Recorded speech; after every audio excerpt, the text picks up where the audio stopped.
चलें जी, इस टॉपिक में या इस वीडियो के अंदर हमने जो स्टडी आपका चैप्टर नंबर 4 है डिस्काउंटेड कैश फ्लो टेक्निक्स के नाम से, उसके ऑब्जेक्टिव टेस्ट देख रहे हैं। इसमें अगर मैं पहला क्वेश्चन देखूं, which of the following rate is most commonly compare to a project internal rate of return to evaluate whether to make a decision.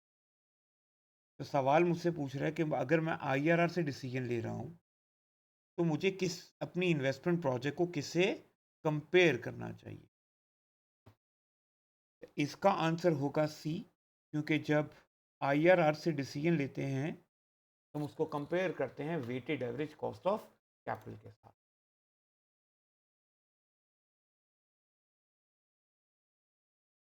और हम इसके सेकंड क्वेश्चन पे चलते हैं, जिसमें उसने कहा match each of the following changes related to the effect on the internal rate of return to a potential investment.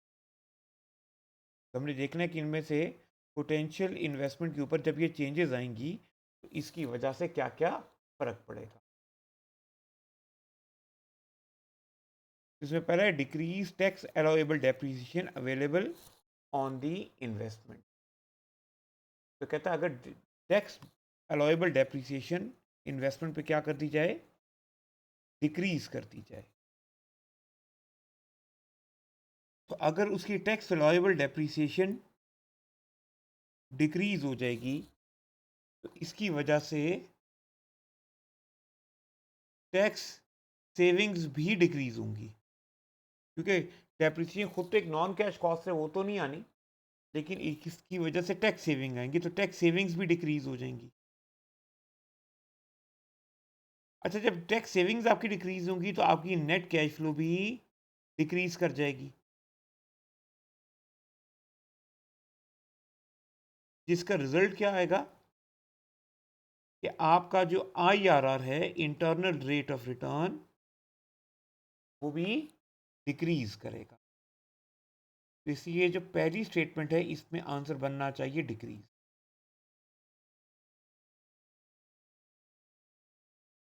तो दूसरे में कहता है decrease in working capital requirement.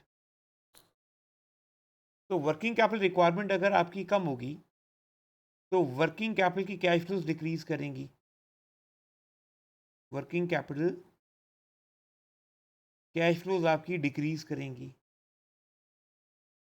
अच्छा, वर्किंग कैपिटल की जो कैश फ्लोज है वो तो होती है नेगेटिव में, माइनस में होती हैं, जिसका इम्पैक्ट क्या आएगा कि जो आपकी नेट कैश फ्लो है वो इंक्रीज करना शुरू कर देगी।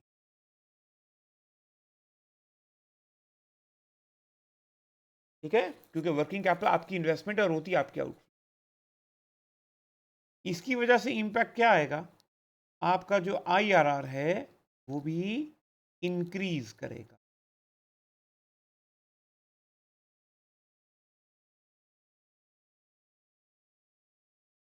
थर्ड कहता है decrease in cost of capital. तो डियर, कॉस्ट ऑफ कैपिटल में आईआरआर की कैलकुलेशन से कोई ताल्लुक नहीं है, इस पर आना चाहिए नो इफेक्ट, कोई ताल्लुक ही नहीं है। फिर कहता है using reducing balance instead of straight line depreciation for financial reporting. तो डियर, जो मर्जी मेथड हो, फाइनेंशियल रिपोर्टिंग पर्पस के लिए जो डेप्रिसिएशन होती है वो तो इररेलेवेंट होती है, इररेलेवेंट। अब चूंकि ये इररेलेवेंट है तो इसकी वजह से भी आईआरआर पर कोई फर्क नहीं आएगा, नो इफेक्ट।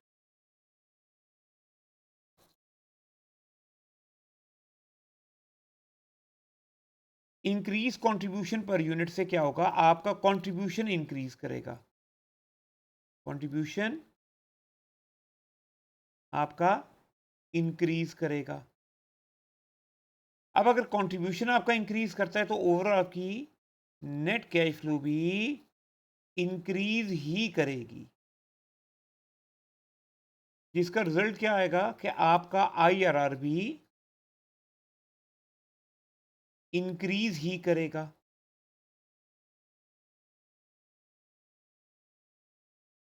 और आखिर में है इनिशियल इन्वेस्टमेंट।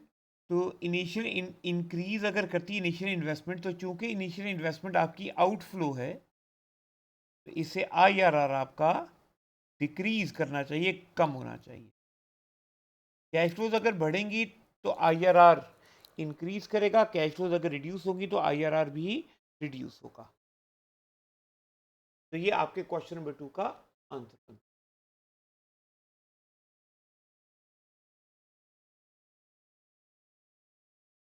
इसके साथ ही थर्ड क्वेश्चन पर चलते हैं। तो इसमें कहता है which of the following changes would result in the highest present value for a series of cash flows, यानी कौन सी ऐसी कैश फ्लोज है जिसकी वजह से टोटल प्रेजेंट वैल्यू में फर्क ज्यादा पड़ेगा। इसमें अगर हम देखें तो पहला है $100 decrease in taxes each year for 4 years, तो ये 4 साल है। इसका मतलब है यहां पे जो फर्क है वो ईयर 1 से 4 है 100। $100 decrease in cash flow out of each of the 3 year, तो ये ईयर 1 से 3 इफेक्ट आएगा 100 का। सी में कहता है $100 increase in disposal value at the end of year 4, तो इसका इफेक्ट सिर्फ ईयर 4 के एंड पे आएगा 100 के। जबकि यहाँ पे भी जो $100 का इंक्रीज आ रहा है वो सिर्फ और सिर्फ 3 साल के लिए आ रहा है, तो ईयर 1 से 3, ईच ईयर है तो 1 से 3 $100। नो नेचुरली ये जो पहली ऑप्शन है इसमें चूंकि फ़र्क 4 सालों की कैश फ्लोज है तो इसकी प्रेजेंट वैल्यू भी क्योंकि 4 साल की एन्युटी होगी तो वो ज़्यादा ही होगी। ठीक है, तो हाईएस्ट प्रेजेंट वैल्यू इसी की बनती है, तो ये आंसर बनेगा A answer.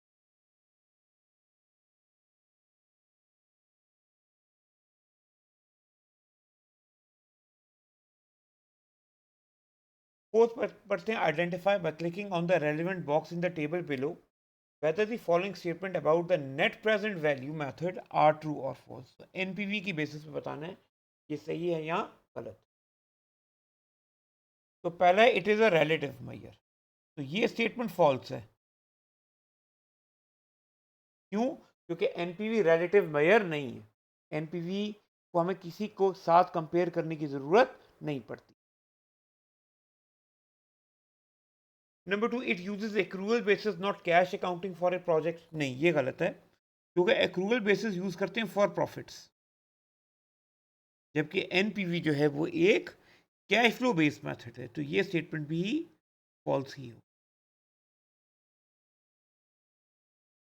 See it took into accounts time value of money, तो आपको पता ही है कि एनपीवी जो है वो time value of money consider करता है, तो ये स्टेटमेंट ट्रू होगा।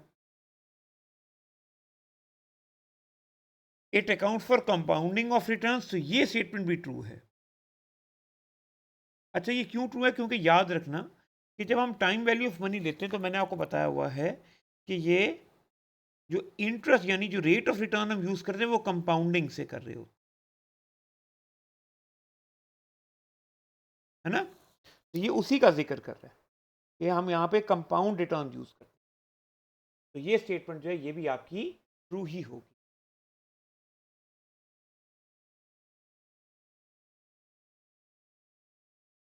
क्वेश्चन नंबर 5 पे चलते हैं। Company has identified 2 mutually exclusive projects. अब 2 म्यूचुअली एक्सक्लूसिव हैं तो इसका मतलब है दोनों में से एक ही कर सकते हैं, which have an equivalent effect on the risk profile. दोनों में जो रिस्क एस्पेक्ट है वो दोनों का दोनों क्या है, एक बराबर। अब दोनों प्रोजेक्ट को उसने डिस्काउंटेड पेबैक भी कैलकुलेट किया, जो नज़र आ रहा है कि प्रोजेक्ट 1 का कम है। एनपीवी भी कैलकुलेट की हुई है, वो भी प्रोजेक्ट 1 की बेहतर है। Internal rate of return project 2 का बेहतर है, जबकि रिटर्न ऑन कैपिटल एम्प्लॉयड भी प्रोजेक्ट 2 का बेहतर है। क्वेश्चन में उसका कहना ये था कि प्रोजेक्ट का जो कॉस्ट ऑफ कैपिटल है वो 15% है। अब डायरेक्टर जो है वो मैक्सिमाइज करते ना चाहते हैं शेयर होल्डर का रिटर्न, और उनको कोई कैपिटल की शॉर्टेज नहीं है, no shortage of capital is expected. तो आपने इस सवाल में बताना है कि आप कौन सा प्रोजेक्ट जो है वो एक्सेप्ट करो। ना म्यूचुअली एक्सक्लूसिव के अंदर और शेयर होल्डर का वेल्थ अगर रिटर्न मैक्सिमाइज करना चाहते हैं तो बेस्ट डिसीजन होगा नेट प्रेजेंट वैल्यू को देख। और अगर मैं एनपीवी देखूं तो प्रोजेक्ट 1 की एनपीवी जो है वो ज़्यादा है, तो मुझे प्रोजेक्ट 1 को चूज करना चाहिए क्योंकि उसकी एनपीवी ज़्यादा। तो ये आंसर जो है ये बनेगा B, project 1, because it has higher net present value.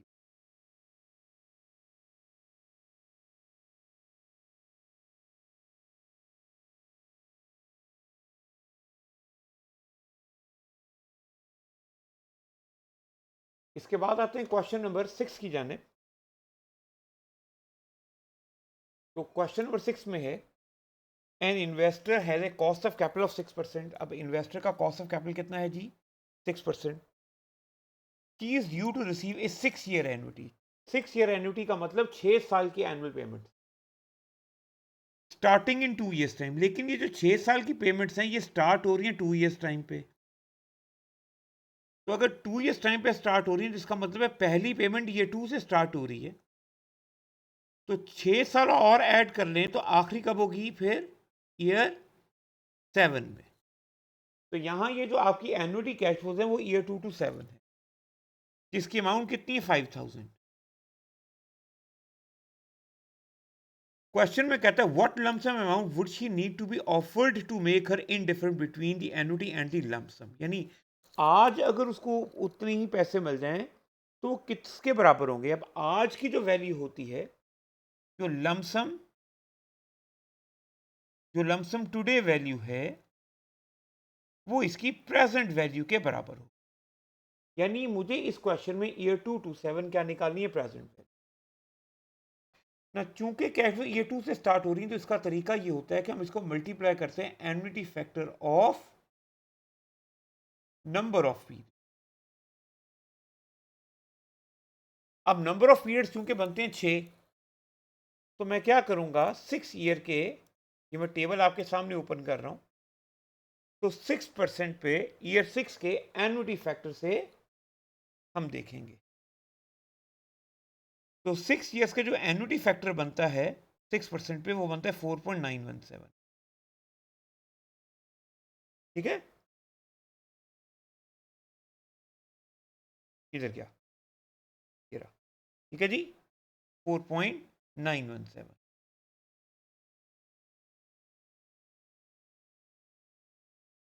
तो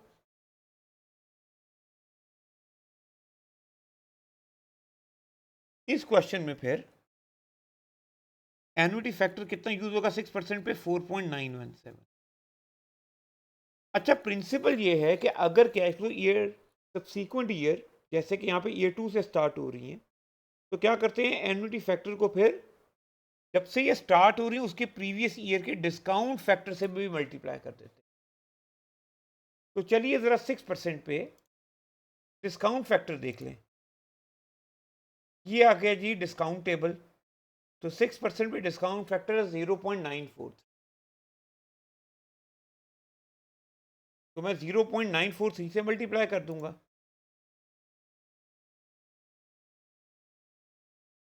तो मल्टीप्लाई बाय 0.943।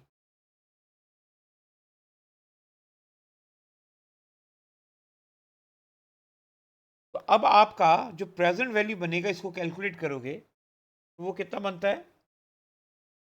वो राउंड ऑफ करके आंसर बनता है 23195। इसका मतलब है इसका आंसर क्या हो जाएगा? बी 23195।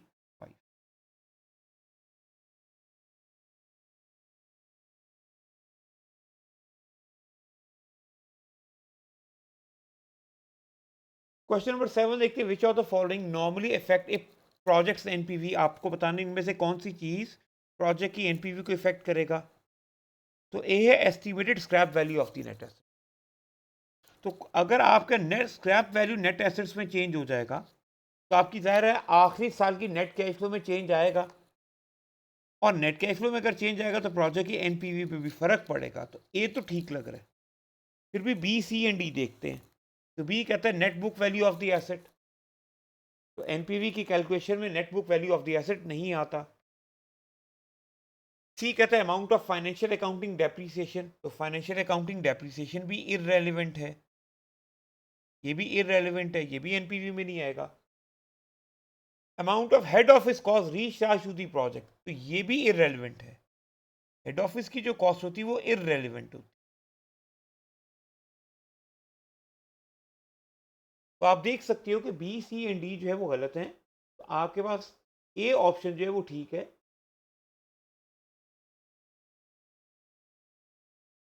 क्वेश्चन नंबर 8 पे बढ़ते हैं। तो लिखा हुआ है NPV we the net present value in investment decision making is based on which of the following, यानी आपको बताना इनमें कौन कौन सी चीजें शामिल हैं।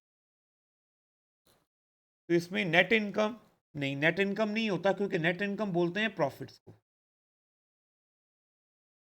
और आपको मालूम है कि एनपीवी में प्रॉफिट्स इस्तेमाल नहीं होते। बी कहता है earning before interest and tax and depreciation, तो ये भी गलत है, क्योंकि earnings before interest and tax आ गया तो ये भी प्रॉफिट ही होते हैं। प्रॉफिट अभी बताया कि एनपीवी का पार्ट नहीं होंगे। सी में investing, operating and financing cash flows, तो डियर फाइनेंसिंग कैश फ्लोज नहीं आती, फाइनेंसिंग कैश फ्लोज नहीं आती। अगर आप नेट कैश फ्लो में देखोगे तो आपके पास सिर्फ वही कैश फ्लोज होंगी जिसका ताल्लुक ऑपरेटिंग कैश फ्लोज या इन्वेस्टिंग कैश फ्लोज के साथ होगा। ठीक है, ये अगर आपने एफआर पढ़ा हो तो आपने कैश फ्लो स्टेटमेंट में ये पढ़ा हुआ है, operating cash flows, investing cash flows, financing cash flows. तो फाइनेंसिंग कैश फ्लोज में आपको याद होगा कौन कौन सी कैश फ्लोज आती थी। अगर आप कोई नए शेयर इशू करो, नया लोन लो, है ना, या कोई लोन की रीपेमेंट करो, ये सारी आपकी फाइनेंसिंग कैश फ्लोज थी। डिविडेंड रीपेमेंट आपकी फाइनेंसिंग कैश फ्लोज पे आती। तो प्रोजेक्ट की नेट कैश फ्लोज में लोन आपने लिया होगा, आपने ऑर्डिनरी शेयर से फाइनेंसिंग की होगी, ये सब कैश फ्लोज पार्ट नहीं होता, इसलिए फाइनेंसिंग कैश फ्लोज नहीं आएंगी। जबकि आपको मालूम है कि नई इन्वेस्टमेंट आपने की हो, नया कैपिटल एक्सपेंडिचर किया हो, वो आपकी नेट कैश फ्लोज में आता है। वर्किंग कैपिटल इन्वेस्टमेंट की एडजस्टमेंट्स आती हैं। फिर ऑपरेटिंग कैश फ्लोज की अगर हम बात करें तो sales, variable cost, fixed cost वगैरह आता है। तो ये दो तरह की कैश फ्लोज आपका पार्ट होती हैं नेट कैश फ्लोज में, और इसी तरह से फिर जाहिर है एनपीवी का भी पार्ट बनेगी। तो इसका जो आंसर है वो बनेगा डी। ठीक है,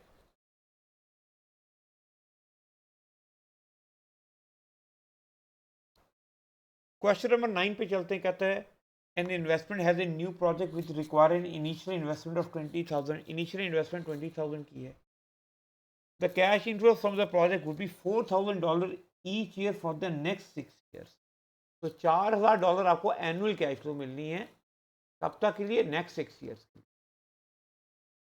8% उसने का डिस्काउंट रेट यूज करके मुझे प्रोजेक्ट की एनपीवी बताओ। तो यहां ईयर 0 में इन्वेस्टमेंट होगी 20,000 की, इसके अगेंस्ट रिटर्न ऑन है ईयर 1 से 6 $4,000। इसकी अगर मैं प्रेजेंट वैल्यू लेनी है तो चूंकि ये एनुटी कैश फ्लो है ईयर 1 से स्टार्ट होके और 8% डिस्काउंट है, तो क्या करेंगे, टेबल में से 8% पे ईयर 6 का सिंपली एनुटी फैक्टर देख लेते हैं। वो बन रहा है जी 8% ईयर 6 का 4.623। तो अगर मैं इसको 4.623 के साथ मल्टीप्लाई कर दूं, जो कि एन्युटी फैक्टर है, तो मेरे पास प्रेजेंट वैल्यू आ जाएगी, ये बनती है 18492। जबकि ईयर 0 का जो डिस्काउंट फैक्टर है वो 1 ही होता है, तो ये होगा 20,000 नेगेटिव। और जो एनपीवी बनेगी वो बनेगी -1508। तो इसका आंसर होगा बी, -1508।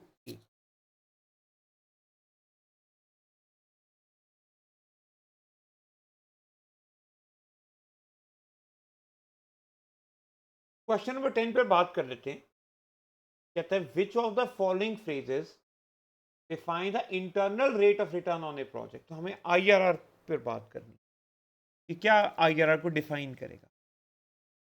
एक आता है number of year it takes to recover the investment, तो ये गलत है। क्यों? क्योंकि ये एक्सप्लेनेशन तो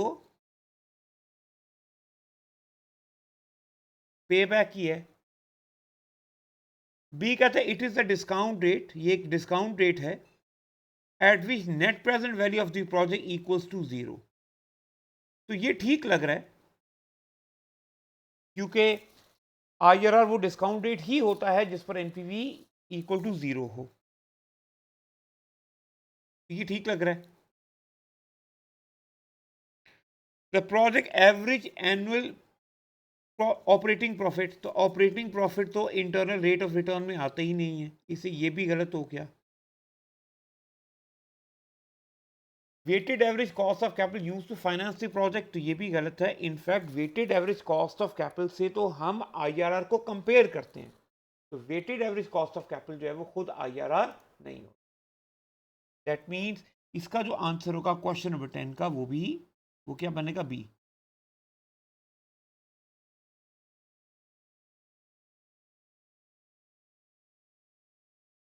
11 देखते हैं। Project has a required rate of return of 6%। अच्छा, ये जो रिक्वायर्ड रेट ऑफ रिटर्न है ना, वो नोट कर लो, इसी को कॉस्ट ऑफ कैपिटल बोलते। तो यहां पे इसका मतलब है कि कॉस्ट ऑफ कैपिटल जो है वो 6%। सवाल है which of the following statement is correct, इसमें से कौन सी स्टेटमेंट ठीक है? तो A NPV will be positive if the IRR is equal to 5%। नहीं, ऐसा नहीं है। हमने सिंपल एक्सेप्ट रिजेक्ट डिसीजन में ये बात पढ़ रखी हुई है, ठीक है? सिंपल एक्सेप्ट रिजेक्ट डिसीजन, ठीक है, कि एनपीवी और IRR सेम डिसीजन देते हैं। इसका क्या मतलब होगा? इफ IRR अगर ज्यादा होगा कॉस्ट ऑफ कैपिटल से,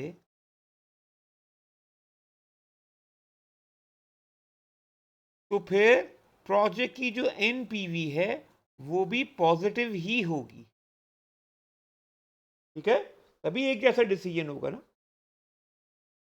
तो क्वेश्चन में कहता है कि एनपीवी पॉजिटिव है जबकि IRR जो है वो 5% कॉस्ट ऑफ कैपिटल से कम है, तो ये स्टेटमेंट तो गलत हो गई। बी कहता है the project will be rejected if the IRR is equal to 7%। तो कि प्रोजेक्ट का IRR 7% है, वो कॉस्ट ऑफ कैपिटल से ज्यादा है, तो ये तो प्रोजेक्ट को एक्सेप्ट होना चाहिए, रिजेक्ट नहीं। ये स्टेटमेंट भी गलत है। NPV will B negative if the IRR is greater than 6%। तो अगर प्रोजेक्ट का IRR ज्यादा है तो एनपीवी भी पॉजिटिव होनी चाहिए, अभी डिस्कस किया, इसलिए ये स्टेटमेंट भी गलत। The project will be accepted if the IRR is greater than 6%, तो ये बात बिल्कुल ठीक है। इसका आंसर डी बनेगा।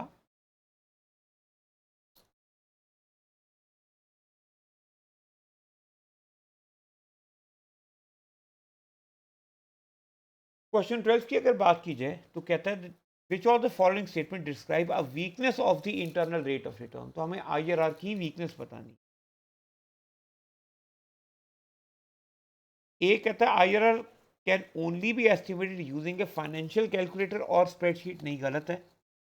हमें IRR का कैलकुलेट करने का तरीका मैनुअली भी आता है, जिसमें हमें फाइनेंशियल कैलकुलेटर, खास किस्म का ये कैलकुलेटर होता है, मैं नॉर्मल कैलकुलेटर की बात नहीं कर रहा हूँ, ये खास किस्म का कैलकुलेटर होता है या स्प्रेडशीट, उसके अलावा हम खुद भी इसको कैलकुलेट कर सकते हैं। B cash flows from the investment are assume to be reinvested at the IRR। अब आपको याद होगा ये अजम्पशन थी हमारी, ये उसकी वीकनेस हमने पढ़ी हुई, तो यही इसका जवाब लग रहा है मुझे। फिर भी सी या डी पढ़ लेते हैं। IRR calculation ignores the time value of money. नहीं, इग्नोर तो नहीं करता, ये स्टेटमेंट तो गलत होगी। IRR calculation ignore the project cash occurring after the initial investment is recovered। नहीं, ये गलत है, ये तो पे बैक का डिसएडवांटेज। तो आप देख सकते हो इसका आंसर फिर बी ही बनता है।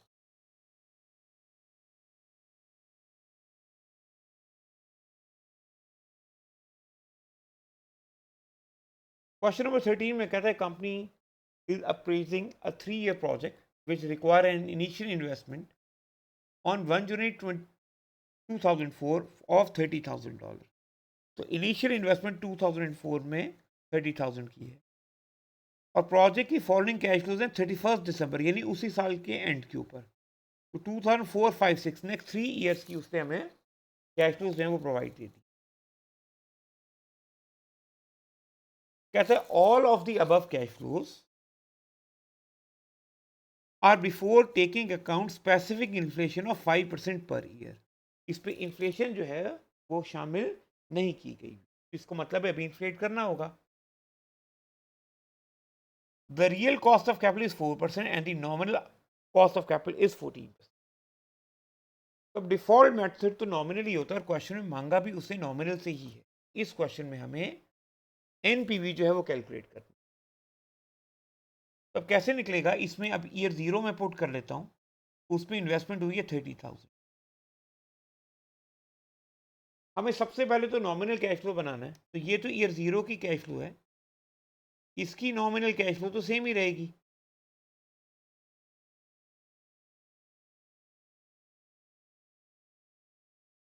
जबकि ये कैश फ्लो कितनी बनती है, तो 10,000 इंटू 1.05 इसकी पावर 1, ये मल्टीप्लाई बाय 1.05 की पावर 2 एंड मल्टीप्लाई बाय 1.05 की पावर 3।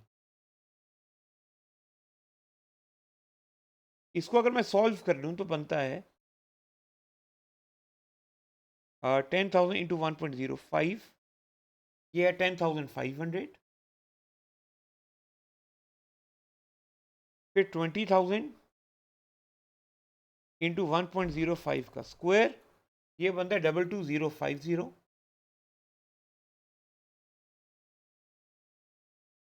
जबकि 25,000 इंटू 1.05 की पावर 3 ये बनता है 28940.6।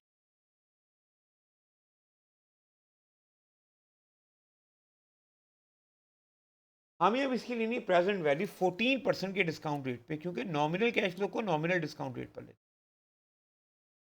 इसके लिए टेबल से 14% डिस्काउंट रेट पे फैक्टर्स देख लेते हैं। तो ईयर 1 का 0.877, 2 का आ गया 1.643 और ईयर 3 का आ गया 2.322। इसको लिख लेता हूं मैं।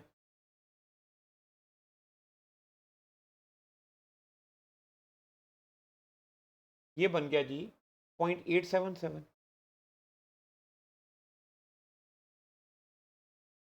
ये हो गया 0.769 एंड 0.675।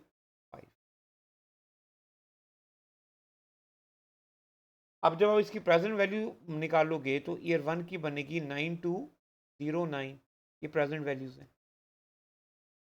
ईयर 0 की तो वो -30,000 ही बनती है।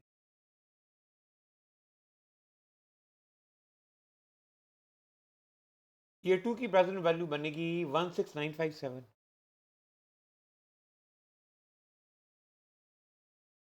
और ईयर 3 की बनती है 19535।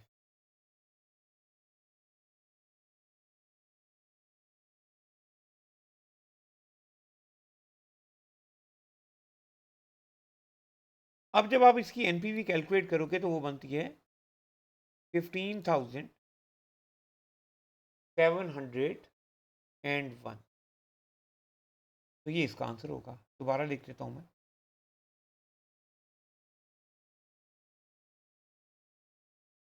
क्या हो गया, कितना बनता है जी, 15,701।